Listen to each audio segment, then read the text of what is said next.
Hi. Hi, beautiful. All right, I'm turning off the comments so we can see your gorgeous face. Oh my God. So you're just gonna look like this? This is what it is, and the rest of us have to just like look like this? Listen, I just put on lipstick. I didn't put on my you know what? I feel like I'm gonna put on my really good lipstick for you. Thanks, I'm deeply moved. I've seen your video of how fast you can get ready for an Instagram interview with your blazer on the back of the chair and your lipstick at the pocket and the hat. That's what I just did. All right, hang on a second, because I have a costume change. I have an honorary, I'm interviewing Luvvie today costume change. I got my Luvvie sunglasses. Yes. I got my Luvvie hat. Yes. I got to wear it a little farther back of my head, though, so that it looks like the way you wear it. All right, yeah, and I have my Luvvie intro. You ready? Here we go. I'm so happy to see you. I'll take this nonsense off in a minute, but this is just my way of telling you how much I love you. Here we go. Luvvie Ajayi Jones is a star. She is the New York Times bestselling author of 2 wildfire memoirs and life guides, I'm Judging You, The Do Better Manual, and Professional Troublemaker, The Fear Fighter Manual. Both New York Times bestseller, #1, Amazon bestseller, Washington Post bestseller. She's a superstar blogger, an activist, a marketing wizard, an internationally respected expert on the very serious subject of shoes. She is a voice of truth who is not afraid to speak publicly about the life-changing power of shea butter, which I also have with me as my prop. She is the owner of perhaps the most enviable pair of cheekbones the world has ever seen. She's a compelling and hilarious podcaster, an Oprah Winfrey Super Soul 100 All-Star, unchallenged heavyweight, multi-time world champion of the side eye, a TED speaker whose talk has inspired millions, a social media presence beloved by her army of Love Nation, and a critic of the status quo whose very existence strikes terror in the collective guts of the mediocre. Born in Nigeria, forged in Chicago, a true global citizen, the leader for our times, Luvvie! I might have to change my actual official bio to that. I might get that transcribed and be like, this is my new bio, because that is epic. I'll send it to you. Please do. And the reason first of all, welcome, and how are you? And where are you? Thank you for having me. I am in Chicago at home, in my home office. And listen, I am you are the last person I am talking to before I go on break. Good. Like I'm taking a 2-week break at the end of April, because you already know book launches suck the soul out of you, because you have to put so much out there. You have to be in the midst of peopling. You have to talk to 1,000 people. So yeah, no, I'm looking forward to the break, but I was like, yes, please. What a great way to basically wrap up my launch is with you. I'm so happy that you did it, but I'm even happier that you're stopping. I'm a very big fan of women who do too much stopping. So that makes me delighted. I think that's probably the best role model that you can be right now. Except for those of you who aren't doing anything, and we need you to actually do stuff. We need you to do stuff, right? We need those who are not doing nothing to do something, and we need those of us who do too much to rest. Put shea butter on my hands right now just to get warmed up for this. Okay, before I have a question I want to launch with, but you talking about how exhausting book tour is, and I know how you can kind of hate your book by the end of it because you're so sick of it and you're sick of telling your own story. And I wanted to ask you, what is the question that people ask you the most, so that I will know not to ask you that, so that you don't have to answer it for the millionth time? Oh, what is a professional troublemaker? But you know what's funny is, even though everybody asks me that, I still always think it's necessary to talk about it. Yeah. So it's like the question I get the most, but I'm like, it's necessary. So should we do it? Should we so let's do it? Okay, go. Luvvie, so a troublemaker. What is a professional troublemaker? I've always wanted to ask you this. This is my burning question. What is a professional troublemaker? And what isn't? Because you also write in your book what a professional troublemaker isn't, which I think is really important as well. Yeah, I think a professional troublemaker is somebody who is committed to disrupting for the greater good. They're the people who will say and do the hard things, not because they're not afraid, but because they realize it is necessary. They're not just like contrarians. They're not the trolls who put random comments on your captions, or They're not the person in the room who's just making everybody uncomfortable for the sake of it. There are people who are like, I need to do something here. And even though it might rock the boat, it's still important enough for me to do. We all need professional troublemakers in our lives. And I think we all need to be professional troublemakers. Wow, it sounds like you've never even answered that question before. It just came out so fresh.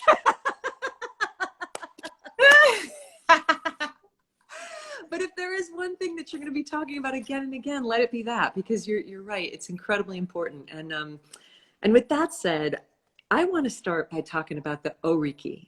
Yes. And essentially what I was doing at the beginning of this was my version of an Oriki for you. You've written your own, but would you take a moment and explain to everybody what that word means and what that concept is and why you started your book with it? Yeah, so the Oriki is from Yoruba land. I am a Yoruba girl from Nigeria. And it is a tradition that exists to affirm who you are.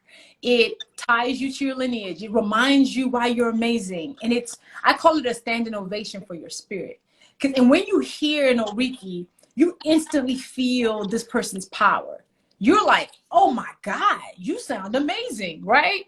So when you were reading my bio to me, I was like, yes, yes. And I think it's important for Orikis to exist because, we spend a lot of time in the world being told why we're not good enough, why we're too much. We get a lot of messages that tell us that we suck or that we don't deserve love and care. So the Oriki is the exact opposite of that. I think it's the antidote. And you grew up with an incredible champion of a human being who I think all of us who have read your work, we love her, we long for her, we envy you that she was your grandmother, and her presence and her spirit permeates not only everything that you write, I think, but everything that you are and everything that you do in the world. And I don't feel like we can really begin this conversation until you've introduced us to your grandmother. And give us basically your version of the Oriki of her. Oh my God. My grandmother, Fumilayo Faloyin, was just such a bright spirit. Like, she was this woman who took up space without apology. She allowed herself to be celebrated. And she was so kind, but she took no shit, and she was so loved. My grandmother would take the shirt off her back if you said you wanted it. In fact, the ring that I wear is hers. One day she was wearing it and I was like, oh my God, Grandma, I like it. And she took it off her finger and gave it to me. And I've been wearing it since. It's probably been about 15 years. I don't really take this off. And she was that type of a person who knew that she deserved to exist in the world, did not apologize for herself, cared deeply about everybody else, but also did not allow herself to be subject to disrespect. She was the woman who gave me permission to be who I am today.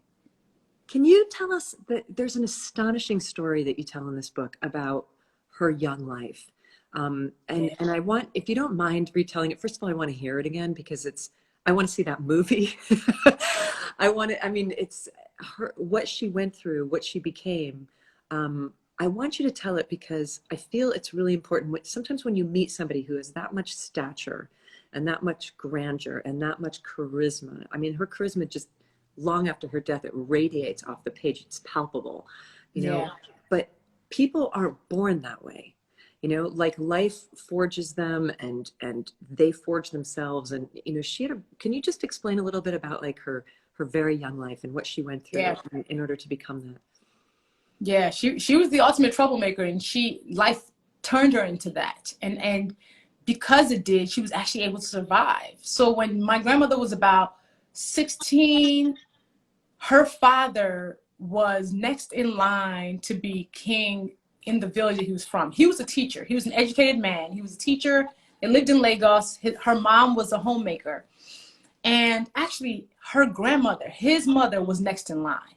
But because she was a woman, she couldn't take the crown. So she was like, well, next in line to me is my son, David. So she gives David the crown. So he has to move his family from this bustling city where he's a teacher to this rural area where he now has to assume the duties of being a king, which comes with a lot of things, right?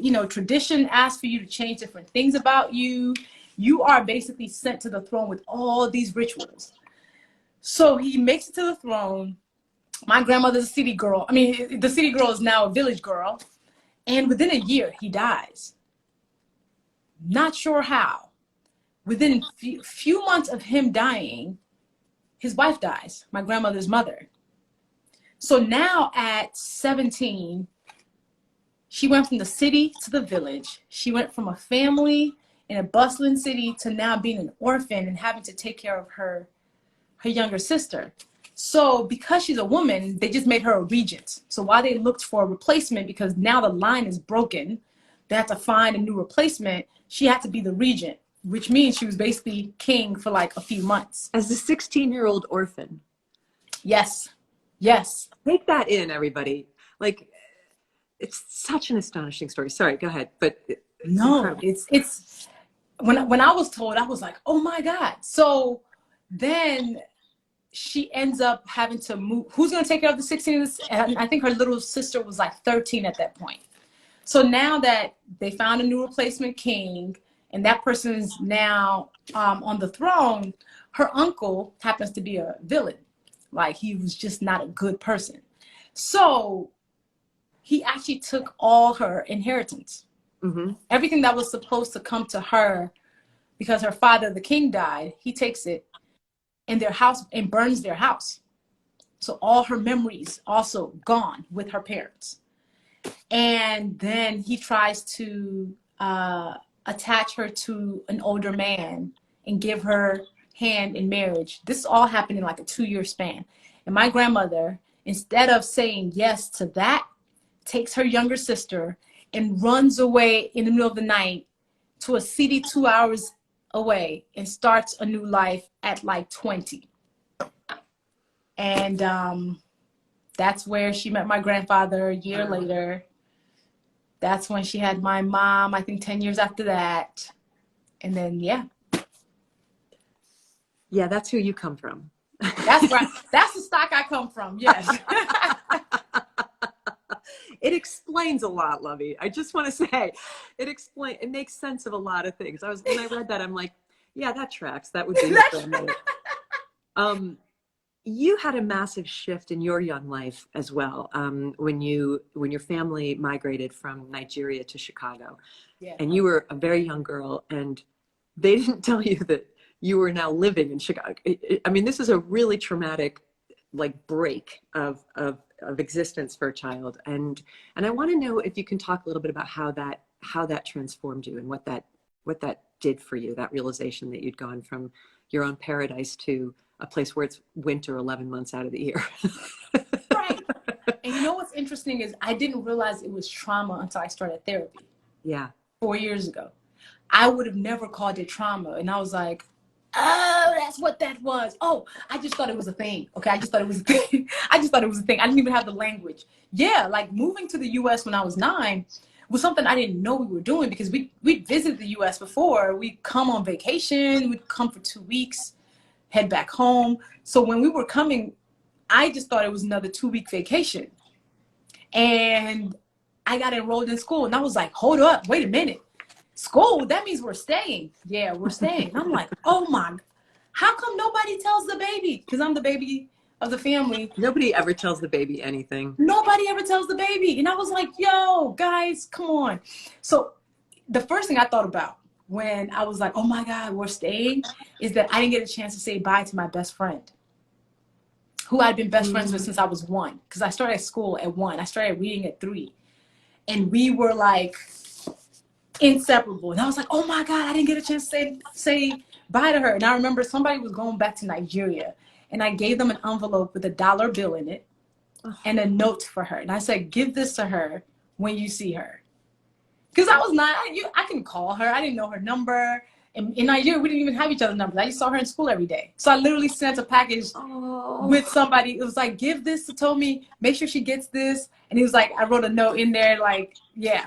So being a new girl in this place where, yeah, most people didn't look like me. My name was different. The way I spoke was different for the first time ever. I had never experienced feeling different until I was 9, until I walked into that classroom and the teacher goes, introduce yourself.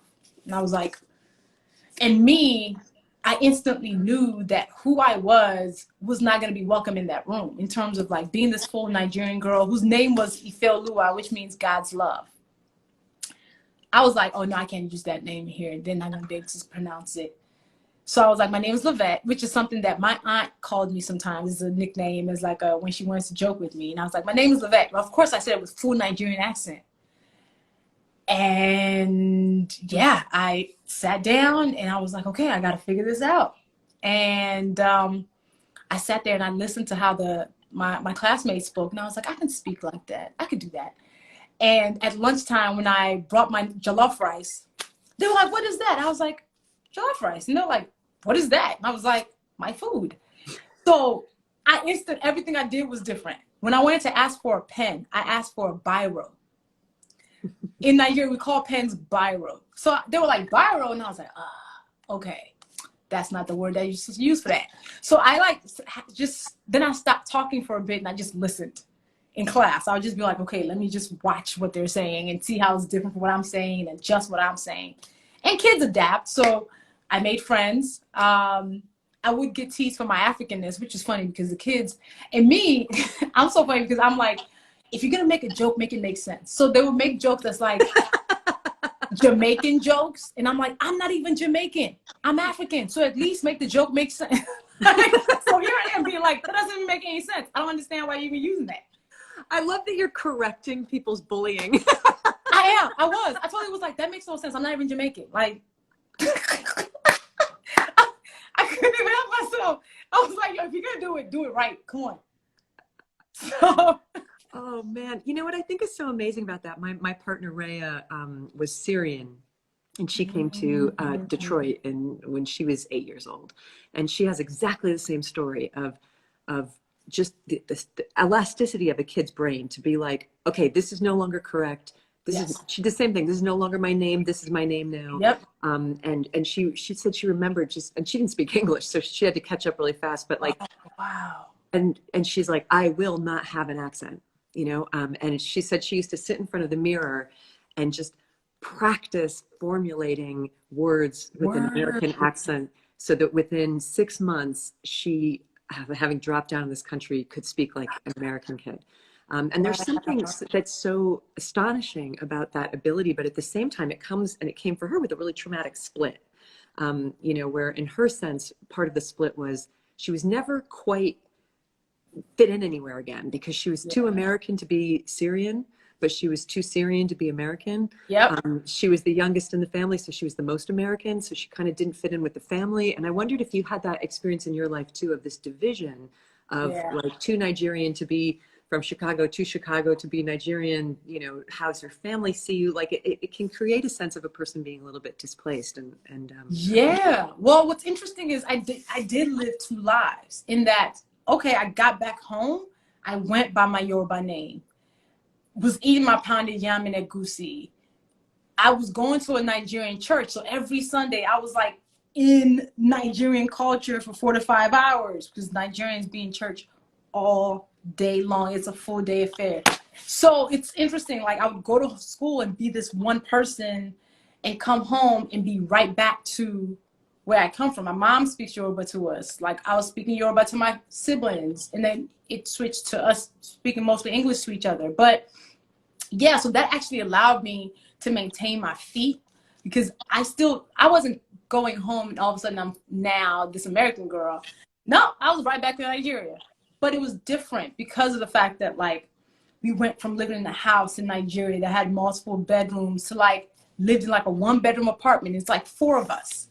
So that was a shift, but it's again to the point of not realizing it's trauma until after the fact. Yeah. When your life has one period that's like before immigration, after immigration, like BIPAI, like where you can see the exact split in when you stop being one person and started taking on another persona, it does absolutely shift something in you. But to your point, the elasticity of kids is mind-boggling. I lost my accent. For sure, I didn't have it before I started high school. You know, I fit in every way. But on every first day of school, I would go early and go to every class and tell my teachers not to use my first name. Wow.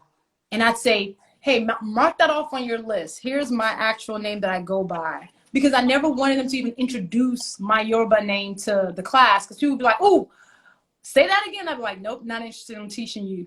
Like, nope, that is something that you don't have access to. And it was a protective measure that I took for myself to be like, now I have a sacred space that I was not allowing them to touch. That's what I wanted to talk about with that. Is you have a whole section of the book about boundaries, and I wanted to get in it because it's so important. It's so important for women, and you speak about it so well. And it seems like you've had pretty airtight boundaries your entire life, but I'm sure that you've also learned how to have them, how to create them, how to maintain them, how to sustain them. But the way that you talk about the fact you write your given name in the book at one point, and then in a footnote you say, this is not for you to pronounce, like to the reader. Like it's like a boundary. I've never seen anybody set a boundary on the fucking page with a reader saying, I am going to show you what my name is, but this is not for you to sound out. This is not for you to pronounce. This is only for the people who love me nearly and dearly. You don't get to have this. And I thought, she knows exactly what is sacred. And one of the things that I always want to convey to women is that we think of boundaries, and I think part of the reason it can scare us is that we think of them as these very hard, fierce, like seawalls, you know. But I think that there's what it is. It's a circle that you draw around what is sacred, and you stand in the middle. You better be standing in the middle of that circle. The center of that sacred circle had best be you. If you're not in the center of a circle of what is sacred, you're going to have a very troubling time in life. And then you stand in the middle of that circle, and then you choose who gets to come how close, you know? Yes. And you putting your name and saying, like, my name is, I mean, your name is about being a gift from God. It's like, your name is sacred. You get to choose who even gets to have it in their mouth or on the page, you know? And I was like, God, I love that you model that, you know? And I love that you see it as it's holy. Yeah, it's interesting. I had forgotten I even put that footnote in there. That's hilarious. I completely, but you know why I did it? So in my first book is when I first introduced my first name to people. And my editor, my first draft of my first book, I actually didn't put it in there. That's how protective I was, because I was like, if I'm even telling people what it is, they're going to want to use it. So in doing it, I found that after my first book, some people who read the book would hit me up on social with my given name. And I'll be like, and I was like, yikes, don't do that ever. God. And even a couple of months ago, somebody was still doing it, who would like message me and be like, and use my given name. And it felt like such an intrusion. So it's hilarious that I put it in this footnotes, because I think I first saw the fact that when people will know the first name, they'll think they have access to it. And I was like, let me just make it clear. No, you don't. And I know how somebody met me, or what stage of my life that they met me in based on the name they called me. Right. Like, my name is a timeline. This is actually the essay that I wrote in the Brene Brown and Tarana Burke anthology. It's all about how my names have shifted based on my life. Yeah. And yeah, like the boundaries that we draw about ourselves, our names are absolutely that. You know, there are a lot of us who have nicknames that only family will call us. Yeah. Right. And just because somebody might know, oh, that's your nickname, does not mean you have access to it. So that's why you have to honor. And I think names are such a big piece, because our names, like, they are the things that we are, which is why we have to respect what people say. I want to be called this, whether it's the giving name, whether it's a nickname, whether it's a new name they came up with. Honoring somebody's name choice is a big piece of respect. Agreed. That people have to be able to double down on. But a lot of us who grew up with harder names to pronounce, like, even though no one had access to my first name, there's Ajayi, well, I'll just add it Jones, but there's Ajayi, which I spent my whole life correcting people on. Like, whole life. And it's something that I'm so sensitive about, because I'm like, my name is actually not hard. It's not Schwarzenegger, which no one has problems with. That's what I'm saying. How do y'all say Schwarzenegger, but you can't say Ajayi? Like, they see Ajayi and instantly go, oh no, that's hard. I'm not gonna be able to pronounce it. So then it becomes. You guys are all walking around very happily saying Daenerys Targaryen about your favorite show. You can't say it. You say it about Tchaikovsky, okay? Tchaikovsky is all types of consonants. They see Ajayi 5 letters and they freak out. They'd be like, AH, AJ, Ayaji, Ajaya. And I'm just like, listen, take the burden off my name. Take the difficulty that you've ascribed to it off it. And it literally is as it is spelled, Ajayi. And I still get people being like, oh man. So when I got married, I knew that I was going to keep Ajayi even if I took Jones, because I had spent all this time teaching people how to say it. You're not going to stop having to say it now. Yeah, you earned it. Like, and I really wanted it to represent, like, for those of us who have spent our lives, who don't see our names on the cups, you know, who don't see our names on the keychains, those of us who spent all our lives trying to shape shift based on like making other people comfortable to see our fullness and be able to show up in it. Those of us who've been told, do you have a nickname that you want to go by? Or, you know, I don't know, this is hard. I wanted that name to stay and be on a New York Times bestselling book. Now it's on 2. So a girl somewhere whose name is also tough to pronounce says, no, they owe me the correct pronunciation for this. And they must do the labor to get it right. Amen. Thank you. I just want to pause and just sort of let that drench. Okay. The subtitle of your book. Oops. Do we have a back action? Is it me? Luvvie, can you hear me? You stuck. Nobody's stuck. We're both, Okay. We're back. Okay. We're good. We're back. We are not stuck. This is a book about not being stuck. For everybody who's just joining, we're talking about Professional Troublemaker, the Fear Fighter Manual. Luvvie, you and I share a philosophy that I don't often hear people say in the world of, like, you know, inspiration or motivation. We mutually do not believe in the concept of fearlessness. And yes. And in fact, I spend a lot of time trying to undo what I think is the damage that's been caused to people by that word and by the assumption that you're supposed to be fearless. Yes. So I was wondering if you could just pick up on that idea, because you speak about it so brilliantly. I was sort of air pumping in the book as I was reading you talk about that, because I know we're on the same page there. Yes, I think fearlessness has been weaponized because we've heard it so much. People now feel shame for being afraid. People feel like they're somehow wrong for being like, yikes, for feeling those moments where your blood might pump fast, or when your heart might be going pitter-patter, when you're just like, I don't know if I want to do this. That word fearless has attached so much guilt to what is a natural human emotion, fear. Like, fear exists. It is the most visceral thing next to love and joy. Like, fear exists biologically to keep us safe, right? Like, it is there for a purpose. Nobody's fearless. And if you are fearless, where you are afraid of nothing, it's actually considered a psychological disorder. Like, that actually means something is wrong in your brain if you are like, I fear nothing. I walk without any doubts, any anxiety. That's not real. So that's why I call this the Fear Fighter Manual, not the Fearless Manual, because fear exists for us to fight it, right? For us to know the moments when it is keeping us safe and the moments when it is actually holding us down. And most of the time, it's actually holding us down. Speak about the TED Talk. First of all, everybody, if you're not among the millions of people who have watched Luvvie's TED Talk, please remedy that after you watch this. But the next thing that you're going to do after you watch this interview is you're going to go watch her TED Talk. I saw that before I knew you and before I knew who you were. First of all, it's hard for me to imagine anybody's ever looked better giving a TED Talk. Like, can we just talk about the yellow blazer and the wingtips? I mean, oh my God. Secondly, setting that aside, and I hate to because it's important. I'll tell you about the yellow blazer. Mm-hmm. We have to get back to the yellow blazer. But setting that aside, it genuinely surprised me. And I don't know why, because I shouldn't be surprised at people's humanity. But it genuinely surprised me to learn of the fact that you almost turned that down because of fear and a sense of maybe not belonging there.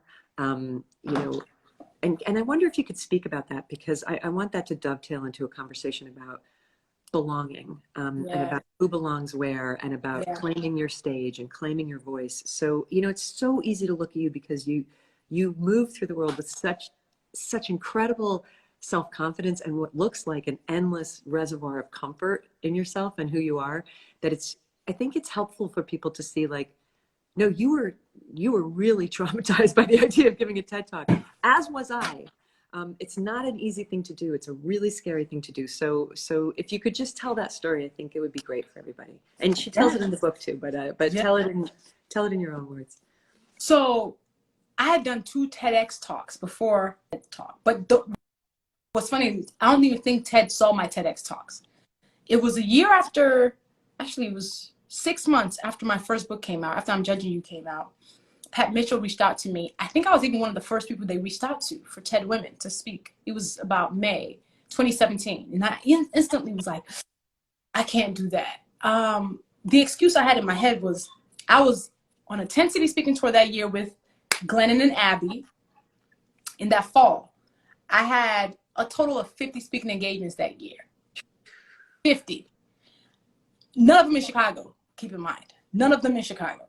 So I was like, oh, no, that can't happen. A TED Talk, the year that I have 50 talks, knowing that TED insists that you give energy to them. Like, they get you a coach. They get you all types of rehearsals, and they read your script, they change it, they make you edit it 4 times if they need to. So I instantly was like, yikes, I don't even have the capacity to handle that. And then they came back again a few months later and was like, hey, come do a panel at TED because we're going to do a together panel. And I was like, oh, I can't. Now I'm really booked for the day of TED, so I can't even come. 3 weeks before TED, I realized that the conference that I was emceeing and keynoting, I actually didn't have to be there till November 2nd. And TED was November 1st. So I was like, ooh, so you know what? Maybe I can come for a day and cheer on my friends who are speaking and just be another friendly face in the audience that's clapping hard for everybody. And Pat Mitchell was like, if you can come, I want you to take the stage. And I was like, what? Madness, because 3 weeks before is nuts. Like, the program is already set. Pat was like, we can have you come. And I was like, I have to leave New Orleans on the last flight out to New York that night at 8 p.m.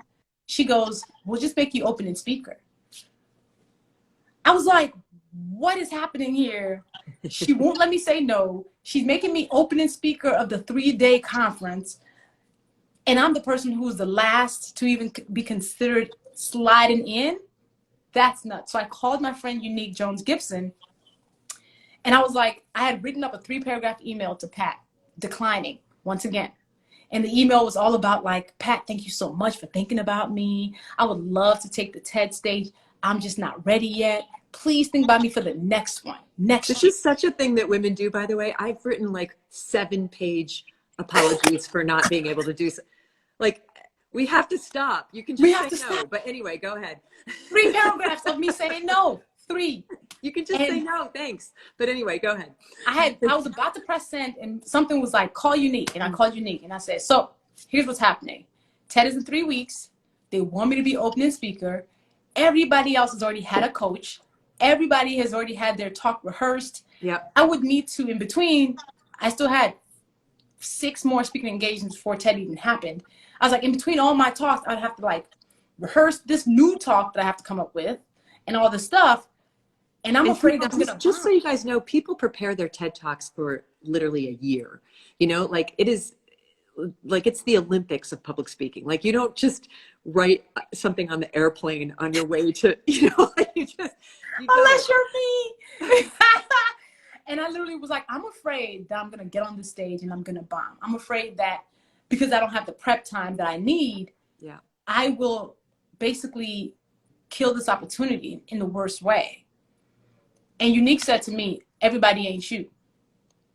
She was like, you've been on a stage every 3 days. You've been speaking for the last 7 years. That's been your coaching. She was like, I need you to get off my phone and go write this talk. And she hangs up on me. She doesn't even give me a chance to be like, but wait. She literally was like, get off my phone, go write this talk and kill it in the best way. Good night. And hangs up. And I was like, well, okay. And I deleted the email to Pat. And the next morning on the way to the airport, I wrote the TED Talk and sent it to them as the car was pulling up to drop me off. Come And on. 45 minutes. I was in this ride for 45 minutes, and I was like, all right, fine, let me put this thing together. If they say it sucks, I'll understand and they can kick me out. I literally was like, if they say it's terrible, I'll be like, you right. And I sent this talk off. I landed in whatever city I was going, and I had an email from them being like, we love it. We actually only have one edit. So yeah, 3 weeks later, I get to New Orleans. I memorized the talk the night before. I actually scrapped the talk, half of it, that night before. Rewrote it, sent it to them when I was on the way to the airport to go to New Orleans, because I was only going to be there for 12 hours. And was like, oh, I just made a few changes. Here you go. I rehearsed one time on stage while still holding my iPad and still deleting slides, being like, I don't need that one. Delete that one too. Delete This is that making me, I'm starting to get like hives. No, literally. Oh my I God. was making. This is causing me, I'm getting like flush marks on my own chest. Like, this is not, this is not safe. This is not okay. 4 hours before I took the stage, I'm still deleting slides. I was like, delete that one, delete that one. I don't need that anymore. Okay, make that the second one. Like on the stage. This is 4 hours before I'm holding this iPad, and I still didn't have it memorized actually 4 hours before. I was still like reading off the iPad. Like, and they're like, we love it. This is great. And I was like, oh my God. So 6 o'clock came, Deborah Cox sang, and then I come on stage, and the first thing that happens is my mic falls off my pocket. My mic falls off the back pocket. So the sound guy has to come back on stage and re-mic me. And I'm like, well, hi, everybody. And everybody's laughing because I was like, well, shit, okay, that's how we getting started? Let's do it. That was probably a great blessing in a way, right? To just sort of naturalize the moment. It was. Yeah. I was like, how y'all doing? Y'all are looking good. And the guys adjusted his mic pack. And then I gave this talk, and I don't know where it came from, but it felt like an out-of-body experience, because the talk that I did not have memorized 4 hours before came out of my body like I had given it 15 times, 20 times, rehearsed it for months. Like, it flowed. There were no ums. There was no editing magic to what you see on the TED Talk right now. What you see is the talk I gave. There was no, oh, we got to cut this line out because she didn't do this. What y'all saw is what I did on that stage. And the moment I said thank you, because I had a flight to catch, I ran off the stage. I was like, thank you. And then stage manager stops me, turns me around and says, I need you to see the standing ovation that you're getting. And he tells me to go back on stage, and the whole room is on his feet, like, and I was like, oh my God. And then I was like, thank you guys so much. And then I jump off stage again, and Pat Mitchell goes, that was incredible. Your luggage is in the car. Safe travels. And I jump in the car, and I go to the airport. I am off by 7. I land in New York. And a week later, they emailed and said, we want to feature your talk first, December 1st. And 1 million views in 1 month. Now it's close to 6 million views. And I almost didn't do this talk that has transformed my life, that has transformed a lot of people's lives, because I was afraid.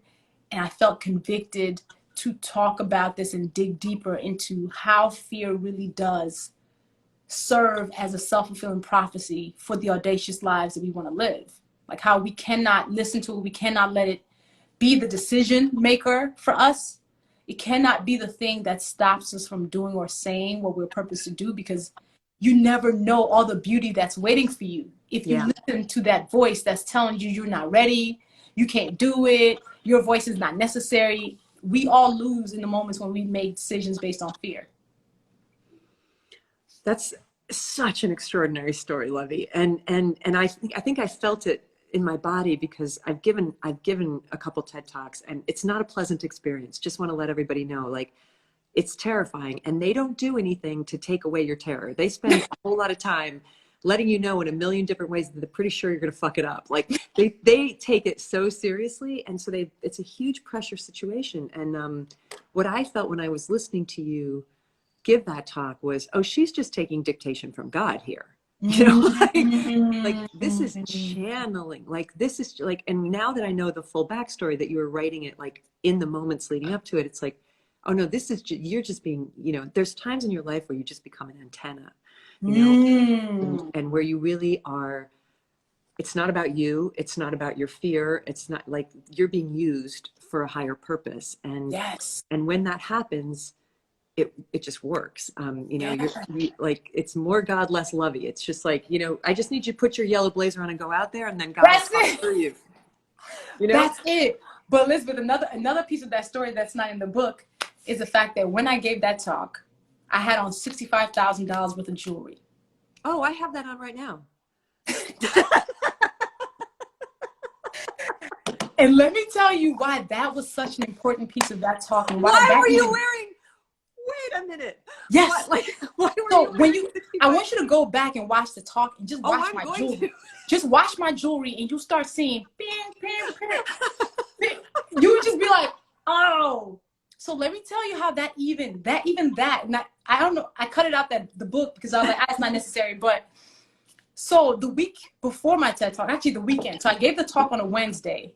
On Sunday, I was actually in New York for the weekend with a friend of mine, a really close friend of mine, who also happens to be a jeweler. So I just like mentioned it on the side. I was like, oh yeah, I'm doing this TED talk. She's like, a TED talk? When? I was like, oh, on Wednesday. She was like, what are you wearing? And I was like, well, because TED uses the color red for everything. That is my favorite color. I'm going to wear a color that will look really good next to the red. So that's how I decided on the yellow blazer. I was like, let me do yellow because if I wore red, I'd blend in with the TED sign. So I was like, I got to wear yellow. Yep.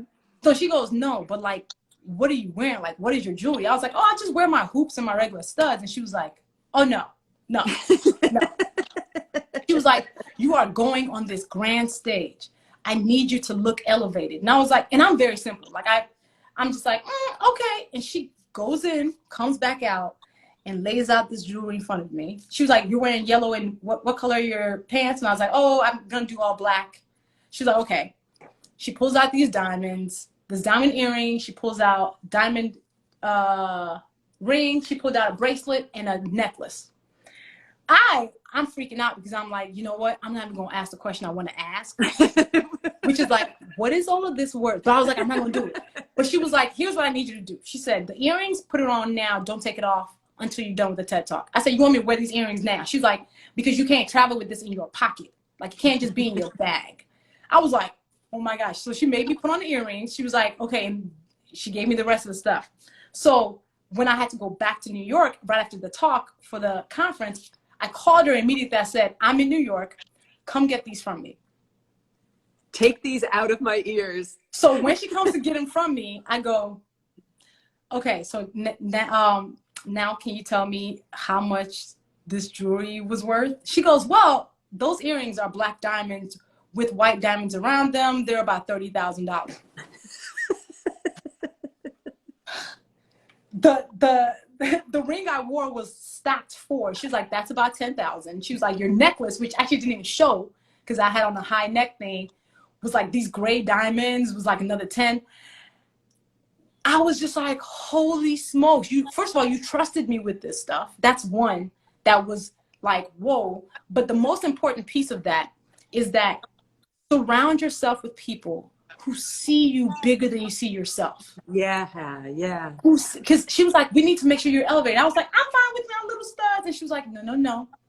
You are now on this grand stage. That right. Means you need to show up somewhat different. And this is going to be a video that lives for how long? So what she did in that moment that I didn't realize I needed, like her loaning me that elevation. Yeah. Also now allows people to watch that video and be like, okay, so she's not playing. Even though it's a shallow thing, it allows but you feel it. Dustin Hoffman said that 90% of getting into character is the right costume.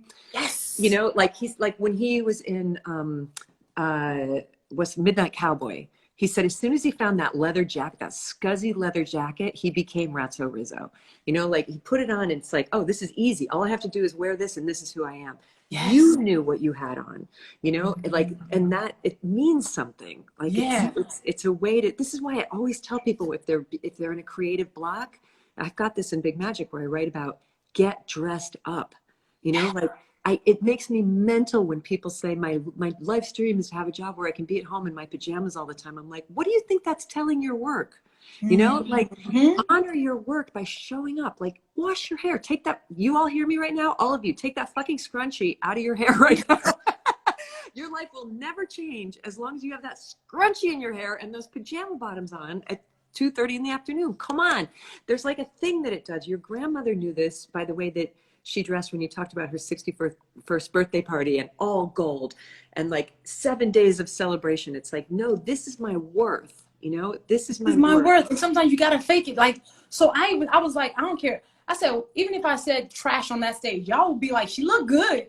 She looked good. Okay.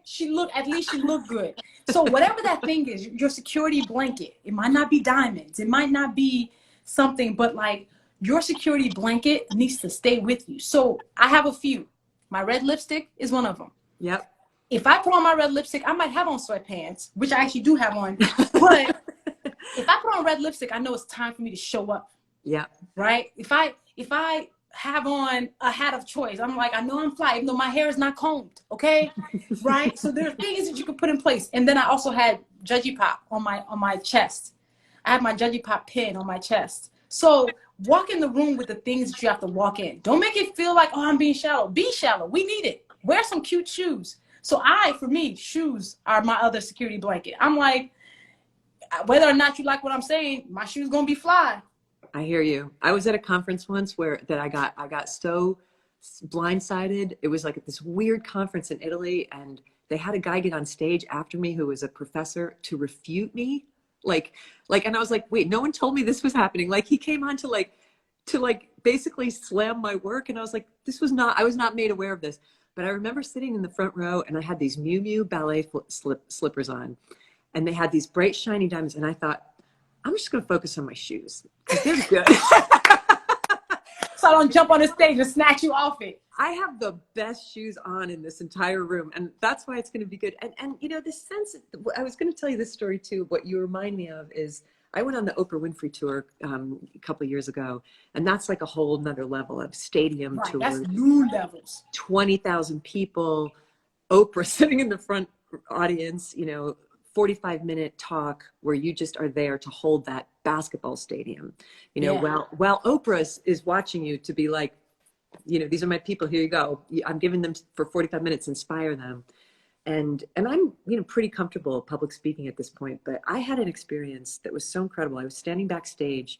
I've never had such a physiological reaction to fear as I had in that moment. They were doing, and like your face is on the Jumbotrons. I mean, it's just so insane, you know, and like this big music is drumming and they're doing this introduction, and my knees I'd heard about knee knocking fear. My legs were shaking so much, my knees were knocking. And I was like, this is visible. You know what I mean? Like, I'm going to walk out, my legs are visibly shaking. And I'd never had something where I felt like I was so out of control of my body, you know? And, and I was standing back there and I'm like, what am I going to do? And I had this thought, and it went just like this. And it was like, it was a download from God, you know, it was a download from something that just came and said, there are moments in a woman's life where the best gift that she can give, and it's all women in that audience, right? 20,000 women. There are moments in a woman's life where the very best gift that she can give to another woman as an act of love is to let them see your vulnerability. Yes. Not today, motherfuckers. Not today, motherfuckers. This is not that day. You go out there right now and you show them what it looks like to stand where you deserve to be on a stage, in a platform where you were invited. And if you trust Oprah and she trusts you, then you're supposed to be here, you know? And it's like, it just dropped out. Like all of that stuff just dropped out, because there are times where the greatest gift that we can give to each other as women is to share our vulnerability. And then there are times where it's like, no, now I want to show you what it looks like when I own everything that I am. And everything that I've earned, and I take my space on the stage where I belong. And there's a lot of that in here. I wrote this book and I didn't have the language for it so succinctly until probably halfway through my press tour. I realized that I wanted to constantly, with my work with this book, with how I show up in the world, I want to constantly loan people courage. Yeah.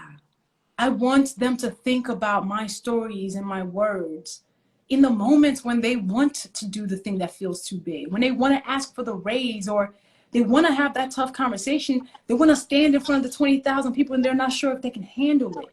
Like I want me to loan everybody courage and make them do something they might not have done, but they're worthy of. You know, like we're so constantly beat down in this world, like especially as women. People want us to walk with humility, which often they're asking us to be self-deprecating to a fault, which I don't subscribe to. People want us to self-sacrifice for the greater good. No, no, no, no. Be courageous for you first for the greater good, right? And then people then will say like, well, don't make money because that means you're being greedy. No, no, no. I want to make money so then I can now give it away to people who need it. So I can now hire more women onto my team. My team is all women. So yeah, that's what I want to do for those moments, the 20,000 moments. Because I know what it feels like. For my TED Talk, I was sweating buckets. Like I remember standing backstage being like, oh my God, do I have this memorized? Oh my God, this is the biggest talk of my career yet. Oh my God, do I have it? And just like you said, a dictation from God, walking on that stage, my legs stopped shaking. Yeah. When I stepped on that red carpet, that red rug, my legs stopped shaking. Yeah. And I was like, okay.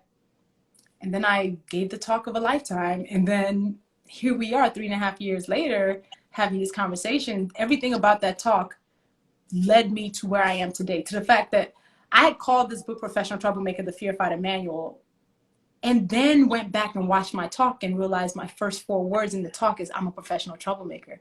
I didn't realize that until after the book was already titled. Right. So those moments, those big moments that we've all said no to, the next big one, please say yes. Agreed. Please say yes. Let's talk about craft. Let's talk about writing.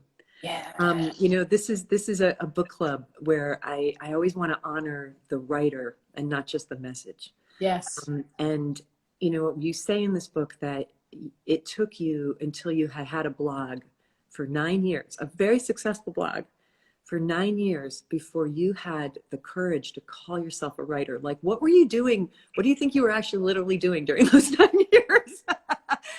You know, I would be like, what is that? Where did that come from? Because I know a lot of people who follow me are writers and don't have the courage to call themselves that, even though it's what they're doing. It's what you're literally doing, you know. And what you're doing. And I wanted to know what was the turning point where you finally had the courage to do it, and how has the writing process changed for you from those early days where you were, okay, I'm not going to be a medical student. I'm not going to be working in you know, this marketing field. I'm going to be trying this new thing of blogging. Has your comfort levels changed what's your relationship with writing now? I asked you a lot of questions in that one question. You can pick up any of them that you like. Oh no, I'll answer all of them. So yeah, it took me 9 years to call myself a writer after I started blogging. Because I'd be like, oh, I blog. Oh, I have a blog. Oh, I write sometimes. That's how I describe myself. Right. Because I felt the title of writer was too big for me to wear. I was like, a writer is Toni Morrison. Maya Angelou's a writer. How can I call myself the same thing those icons call themselves? I don't have the right to that. Because I was like, writers are novelists. They are journalists. And I was not that. I was the girl who was sitting behind a computer screen talking about the world as I saw it. I was like, that's not a writer. That's just somebody with a blog. That idea that a title is too big for us to wear. It's like wearing somebody's coat. It's because we don't know that we are worth it. Like if we are doing the work, we are writers. If I'm writing every day, I'm a writer. So we're often afraid of taking credit for work we haven't done. And then we're afraid of what comes with the title. Okay, so if I'm a writer, that means I can fail. If I'm a writer, that means, does that mean I have to be serious? If I'm a writer, how do I make money at that? So all the uncertainties that came with that title, I wasn't ready to own, even though I was doing all of it. Yep. And it changed when I found myself at the Academy Awards, 2012. That's a great opening to a sentence, by the way. Like you do. I found myself at the Academy Awards. Found myself. With your $65,000 worth of jewelry. I didn't even have, I borrowed a dress and I was like, okay. So because a Hollywood producer who read my blog reached out to me a few months before the Academy Awards and said, would you like to do press coverage at the awards? I love your perspective about different things that you're seeing. It'd be fun to see how you kind of cover this. And I said, yeah. So I got credentialed for the red carpet and backstage. A lot of journalists, they go home after the red carpet. Yeah. I end up backstage eating Wolfgang Puck shrimp and chocolates. Okay, next to journalists from like CNN, and here I am eating the shrimp and seeing all these journalists typing in and filing reports, and me being like, I'll just tweet whenever I feel like it. And my sister texts me and goes, Mom just called me and said she hasn't seen a tweet from you in 20 minutes. Mom knows what Twitter is?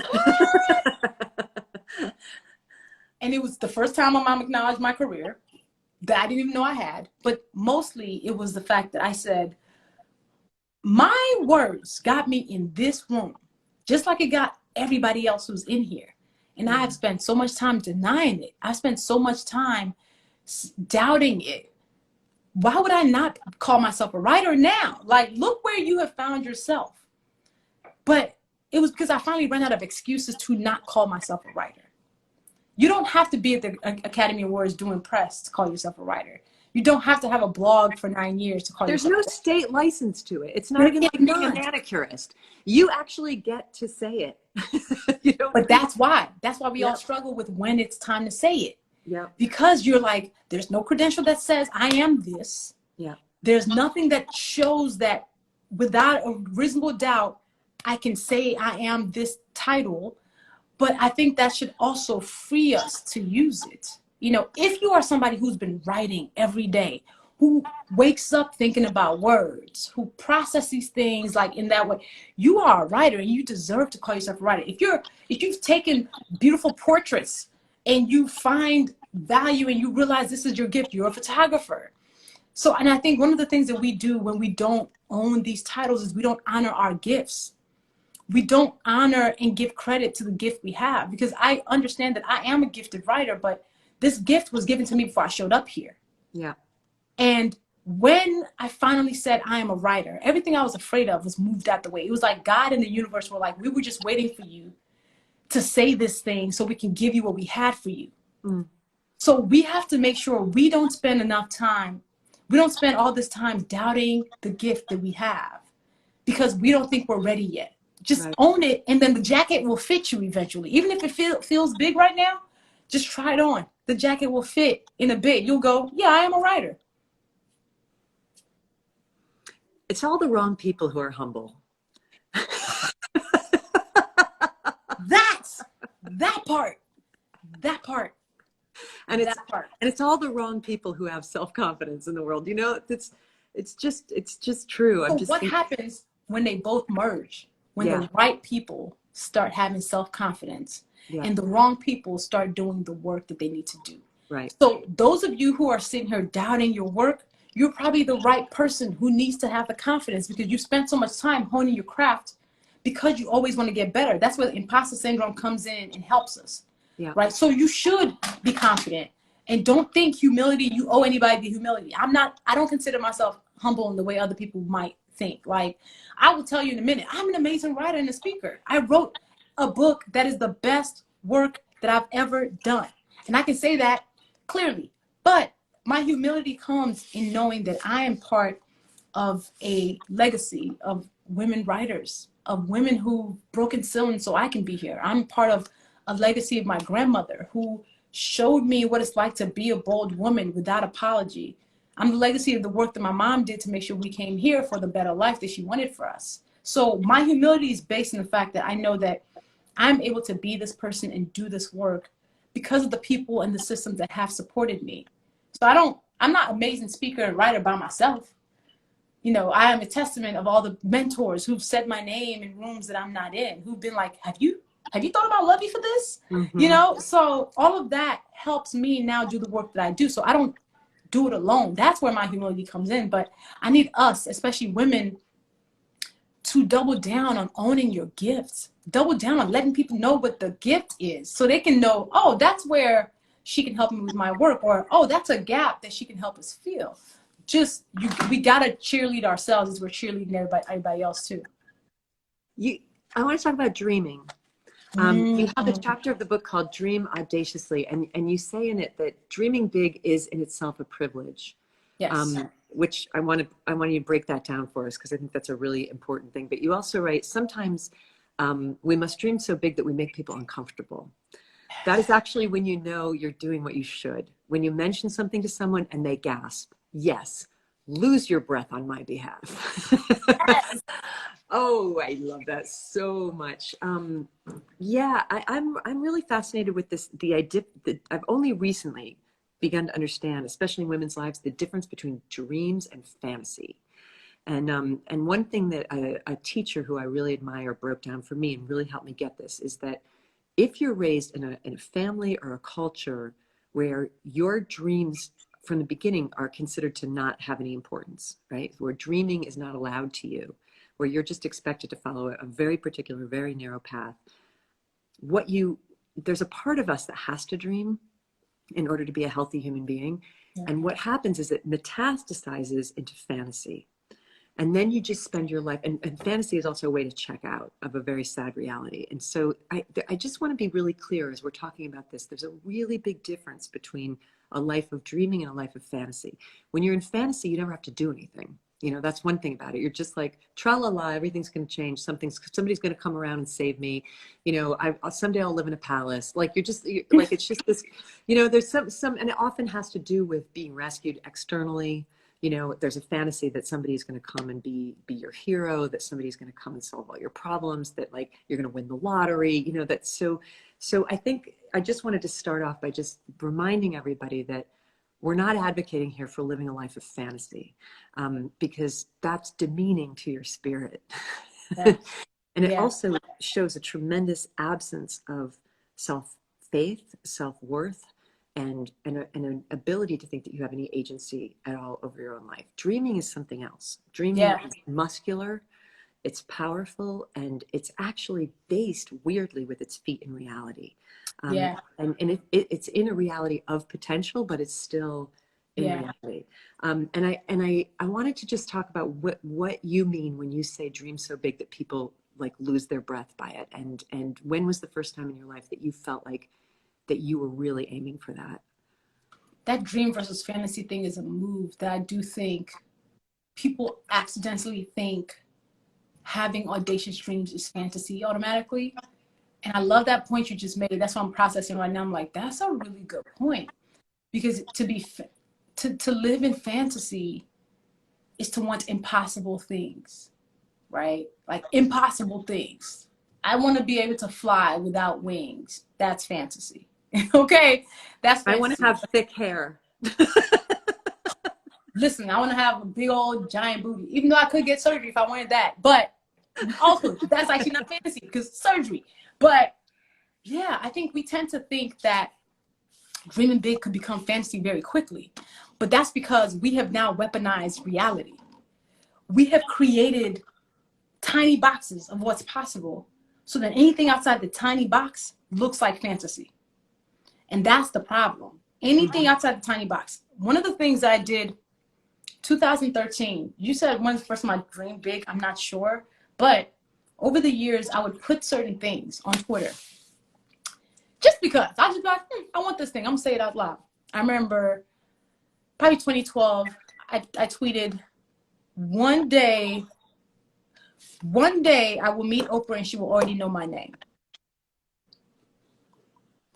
Me and Oprah had been in the room with each other over the years at least 12 times. When I was 9 years old, when I first came to the US, my class actually did a field trip to Harpo Studios. I was chosen as one of 10 people to go. And some of my classmates actually ended up on the show. And after the show, they gave us a tour of the studio. And I remember walking by Oprah, but I didn't introduce myself. I was just like, it's Oprah internally. That was the first time I've ever been in a room with Oprah. But over the years, I've been in multiple rooms with her.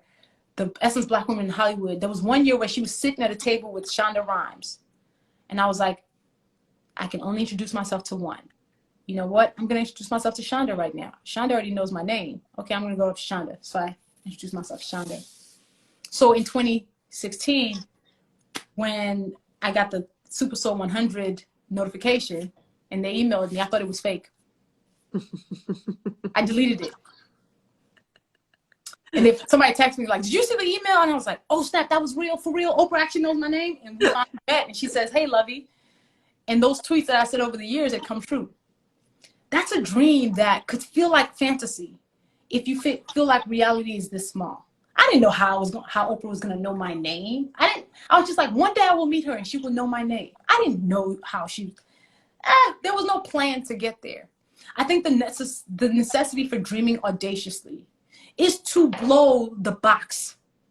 It's to blow the box. We live in the small box every single day, and we need to live beyond the box and beyond boxes we can even see right now. And the example I use in the book is of Summit. Summit is wild. And there's a line that I wish I actually put in the book that I'm like, damn it, that was a whole hit. Because the people of Summit were these group of guys who went to this mountain. Yeah, tell everybody what this is, because it's bananas. It's nuts. And I didn't know about it like fully until you wrote about it. I'm gonna see. Oh, and the book's fact checkers went back to make sure I wasn't lying. Like, that's why that footnotes exist, because I'm like, just in case y'all think I'm lying, this is fact. So a group of guys invited their friends to a cabin in the mountains for a couple of weekends. They had a great time. They had great conversation, and they went back for 2 more weekends, and they go, man, we really love our cabin retreats that we've been doing. We should buy Powder Mountain, the mountain it's on. When we go on trips and we have an amazing time, we might be like, let me buy the mug that we use for breakfast. At most, maybe I'll get a condo in this villa someday when I retire. Like, maybe I'll even buy the mattress I slept on. That was great. Yeah. We will think to buy the mattress. They thought to buy a mountain. That is privilege, because they never even had the small box. Yeah. I know for a fact, I have never even realized that mountains were for sale. I wouldn't even think of it as a possibility. So the privilege to dream big is actually something that changes everything. The fact that they thought buying a mountain was possible made buying a mountain possible, and they end up buying it for $40 million. But imagine if they never thought the mountain was even possible. Right. All we think about, we're dreaming of the mattress. They're dreaming of the mountain because they're white men who've never been told less. That's the line I wish I put in the book. They were dreaming of the mountain. I have a few questions that I'd love to ask these guys. I have the best margin notes in your book, by the way, because you're so funny. But the line was, how did the conversation about buying the mountain even go? Did anyone laugh at the first person who brought up the idea? Were they high, and on what? When they reached, okay, let's buy the mountain consensus, were they afraid of this idea? Who do you call when you're looking to buy a mountain? You know, all of this, it's like, and you're right, the audacity of unshackled white men is massive. The only way I wish to be more like them is by having the lack of oppression that gives me the freedom, gumption, and unmitigated gall to think it's even possible to own a mountain. Lovey, lovey. How do you buy a mountain? I mean, just think about this. I'm literally like, what was the person who said, hey guys, we should try to buy this mountain? And like, what was the response they got? Because imagine if the first response they got was, you've lost your shit, get out of here. Or if their friend was like, I don't know, let's look into it. How it changes us. Also, who's around us, who gives us now extra audacity. The person who goes, we can figure it out. We can just do some research. We'll figure out how to buy a mountain. But we've never been taught that mountains were possible. Meanwhile, for them, they were like, why not try to buy a mountain? That type of audacity comes from lack of oppression. That is freedom from lack of oppression, lack of being told something wasn't possible. People tell us asking for a raise is impossible because we're not going to get it. These people decide to buy a whole mountain. So I just want us to start now dreaming of the mountains. Like, what are the mountains? Not the mattresses. The mattresses is too small. The mountain is where we need to be at. We need to be sitting trying to figure that out. Like, okay, because the world that we live in is actually built by the people who think about the mountains. I saw, Luvvie, a couple months ago on Instagram, you posted something and you said, I'm not pretending to quote you, but the general idea of it was, and I think it was like you put a cover of the book, because the book was in pre-order stage. And you said something like, I want everybody to buy my next New York Times bestselling book now. Like, and I remember being like, wow, like, that's really cool. That is really cool, because I was raised, you must never say something like that. Like, you must never say something like that. And I was like, that's fucking great. And I ordered it. you know, because I was like, I want to be part of that. Like, I didn't feel like it separated you from me. I felt like it connected me into your dream, where I got to plug myself into that and be like, I want to support that. I want to support somebody who, I want to support a Black woman who walks through this world and says, this is the next thing that I'm going to do. And it's going to be a New York Times bestseller, just like the last thing I did, you know, hold my earrings, hold my $30,000 earrings. Hold my earrings. I got them earrings back for my launch, and I wore them for my book launch. I was going to say, I hope you got those earrings back. You know, and I think that, you know, when you said you want to lend your courage to people, it's such a generous way to live that way, because every woman who liberates herself from the smallness of the box liberates another. Yes. You know, each one free one. It's not even just each one teach one. It's each one free one. Each one free one. And the more that we live that out loud, you know, I joked at the beginning of this conversation that I'm sorry for you guys that I always have to do my learning in public, because I was having trouble with Instagram, and somebody said, we're grateful that you do. You know, like, I'm grateful that you do your courage in public, because it needs to be seen to be contagious. Yeah, no, that's big. I mean, for me, so my first book, I remember I told my agent, I said, I want this book to sell 50,000 copies. And he laughed at me. He laughed. He was like, you know, most books don't sell over 5. And I was like, I don't know how I'm going to get there, but this is the number that I've set for myself, is 50,000 copies, because it's going to make 50,000 people laugh. It's going to make 50,000 people get their lives together. And he was like, listen, just, it's still a success even if you don't get 50,000 copies. And I was like, I want 50,000. And book 1, when it crossed the 100,000 mark, I was like, who's laughing now? Okay.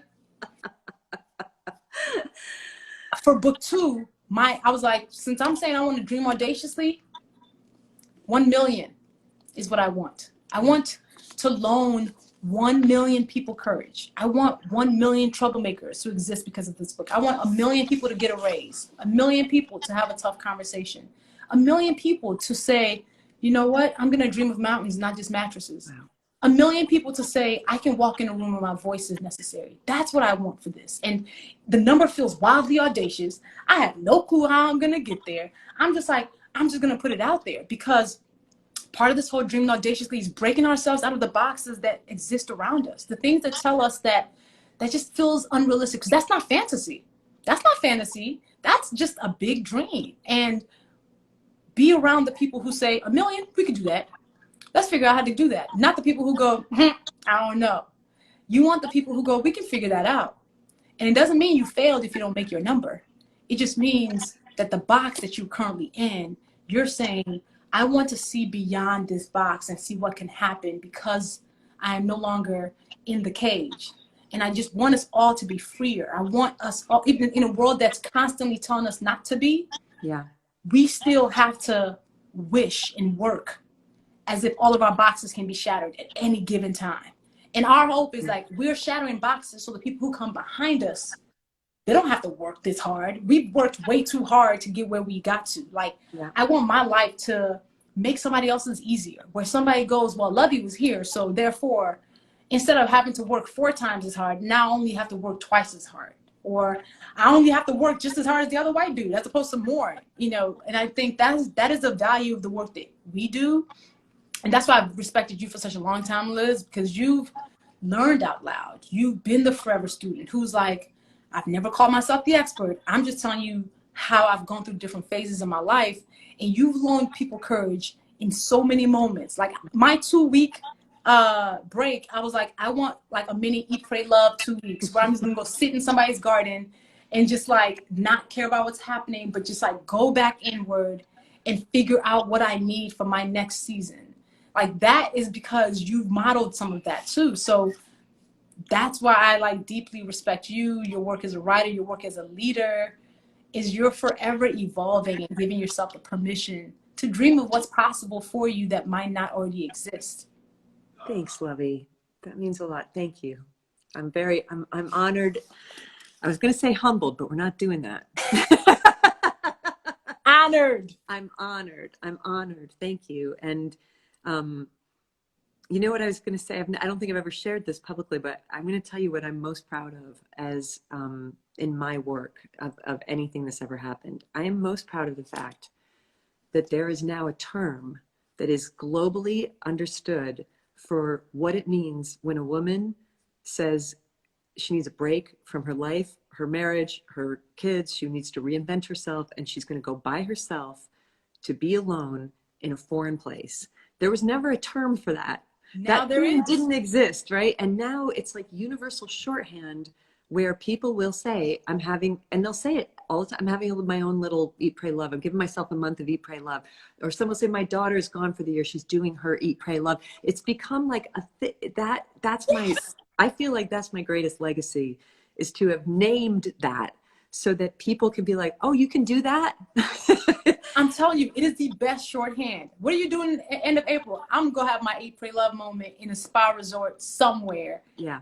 And nobody has to ask, what does that mean? Like, everybody knows what it means. And it means you won't be hearing from me. That part is exactly what it means. And that is the best shorthand ever. For such a big experience, it captured in 3 words, I'm going to eat, pray, love. It makes me so happy. Oh, Luvvie, you're just so fantastic. There's so many other things I just want to read a couple of my favorite lines that you have.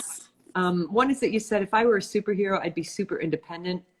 I don't need anything from anybody. I haven't asked anyone, my mom included, for money since I was 17 years old. And then you discuss how that's actually a shortcoming. Yes. That's actually like, and in the way that what we think of as our greatest assets and our greatest strengths, if left unchecked, become the things that prevent us from moving forward. And so she's got a whole chapter in the book, you guys, about just learning how to ask for help, how to receive gifts, how to be on the other side. And then this one made me just stop and be like, oh, you just read me so hard.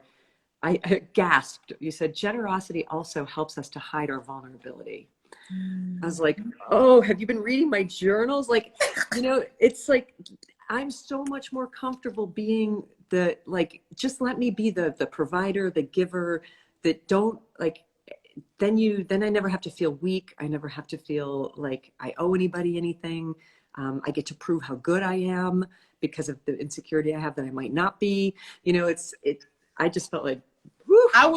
So a lot of this book, I wrote this book for me. Like, truly, when I say that, I wrote this book for me, as a reminder for me, because all the things that I talk about are our shortcomings in here are mine, that I'm just like, I need to put these on paper. So then when I face these moments, I go back to read it and go, remember when you said. So when you're saying that, I'm like, girl, I suck at asking for stuff. I hate it. It is because I don't like the idea of being beholden to somebody else. I don't like the idea. And I have a captain save a whole complex. Like, I always love to save. I'm like, that in itself, my therapist was like, what is, that is not for you to, you're not supposed to save a person. I'm like, but I want to help. So that chapter. Brene Brown always says that her therapist taught her that the expression is not let go and let Brene. Let go and let Brene. Correct. I'm like, let go and let Luvvie. I got this. I got this. At best, God and we're coworkers, right? We're peers, And it's like, whoa, like unpacking that in therapy too. Like, what about us? Yeah. Why is it that we are only feeling good when we're doing? Why is it that we constantly put ourselves on the line and on the hook to do more? Why don't we feel enough by just being? So it's a constant struggle. My favorite line in the entire book, my face is basically my outside voice. About why you can't lie and why you are unable to hide your facial expressions. Luvvie, you're so good. It's so good. I'm the worst, Liz. Like, I cannot lie because my face was so. If I'm like pissed and you ask me like, "Are you okay?" and I go, "Yeah, I'm fine," I look just like a second. Yeah, I'm fine. It's like, no, you're not fine. You don't even look fine. Come on, stop it. Like, so I can't even lie. My face just be telling all my business. All my business. I had a boyfriend who said about me, you have the opposite of poker face. You have like miniature golf face. Miniature golf face. Like, you would be the worst spy, like the absolute worst. Another favorite line, as you evolve, you should not let people weaponize the old you against the new you. Yes. Yes. People love reminding us of who we used to be, of our old shortcomings. So you're like, okay, so if I grow, but you don't recognize my growth, why did I grow? Yeah, you have to remind people sometimes sometimes you have to remind people of where you came from, and other times you have to remind them of where you got to. That part. You know? I always tell people that they see Luvvie now. I'm the very much calmer version of myself.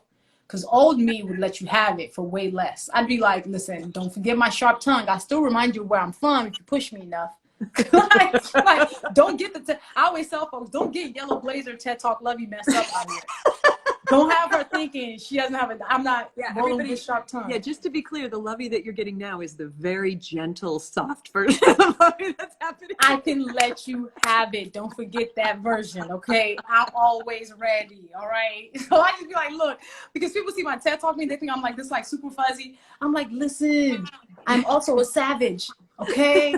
I will also have the sharp tongue. So when people bring disrespect to my platforms, I'm like, listen, you catch me on the wrong day, I'm gonna let you have it in a very you know what? We need our friends who are like that too. There's Glennon and I have a thing that we always say to each other. There's a line in there's a movie called The Town with Ben Affleck and Jeremy Renner where they play like Southie Boston gangsters, and they've been friends since they were kids. And there's a scene where Ben Affleck shows up in the middle of the night at Jeremy Renner's apartment and just knocks on the door, and Jeremy's just staring at the TV. Like, they're just thugs, right? And he bursts in and he goes, we got to go hurt some people, and I need you to come with me. Okay. And without even blinking, Jeremy goes, whose car are we going to take? You know what? That's totally Glennon. That's actually also Glennon, because Glennon be, oh my God, we be ready to go. You need those friends. You need the friends who's like every time she invites, like, I'm like, it's beyond a yes. It's like, I don't even know who the people are that we're going to fuck up. Yes, I'm going with you. Like, I'm going. Question. Let's go. I think that's friendship. I must be able to fight for you, with you. You know what I mean? Like, you know, the claws will come out, because also I need people to understand that, like, as we are on this journey, we also come with a community of people who are watching our back, who will make sure that, like, we're good. And I think it deters people from coming crazy at me sometimes. They're like, oh, she has crazy people also. You don't want the smoke, okay? You don't want the smoke. And I think people be like, you know, let me respect myself. Luvvie, I've talked to you till God leaves Chicago, but I'm gonna wrap it up. I want to say a thing, and then I want to ask you to read. I want to leave on your voice and let you, you know, what I think is the most beautifully written piece of the book. But before we get to that, I just want to say how I see you. So when I was writing my novel, The Signature of All Things, part of it is set in the South Pacific in the 19th century, and I did a lot of research on traditional Tahitian culture, and I found out that there was a figure in the community who was called the Raui, Raui, and this person knew the lineage of every single person in the community, and all the way back to like the beginning of time. And they weren't warriors, but they ran alongside the warriors in battle, and whenever anybody's energy was flagging, they would shout to them who they were. So they would say, you are, you know, and then they'd read their lineage. You are the child and this and the son of this, and you are the grandson of the one who killed the great warrior in this, and you are, and like their job was just that, like a hype man, but also just to go deep, you know, going back to where we started this conversation with the Ariki, this reminder of what you have in you, you know. And I see you as holding that position in your community that you've created online, in your readers, and in the women, myself included, who look to you for courage and inspiration, that you, through the way that you live, you remind us of who we are. That is beautiful. So that is beautiful. Thank you for that. No, and thank on you. That note, will you read page 66, and then we will let you go on your Eat, Pray, Love for the next couple weeks. I still have about a week or two. Earned. Right. I still have a week for my Eat, Pray, Love, but I will come back with even more clarity. We always do. That's what I'm saying, right? So you wanted me to read the piece about who we are as women. Page 66, starting with somewhere along the way. Yep. You know, yep, just yep. about women, basically about when women forget who they are. Somewhere along the way, they told us our glitter was ashes. They told us that what we touched turned to dust, not gold. They convinced us that we bled as punishment, not purpose fulfillment. Somewhere along the way, our magic was minimized. They said we were ordinary, not walking proof of miracles. And we started believing them. We did. We let the world tell us we had to apologize for ourselves. We had to be polite but stern, sexy but not too sexual, bosses but not bossy, confident but not cocky, motherly but not matronly. We had to hide the rough edges they created in us and be soft but not fluffy. And Black women, well, we've been told we're the mule when we are the mother of all of this. We are jewels. We are the reason for poems to be written, sappy love notes with metaphors that seem hyperbole but are more grounded in truth than you know. Somewhere along the way, we were told we weren't enough when we are truly everything. We are literally life everlasting. We are God's vessel. Science can't explain us.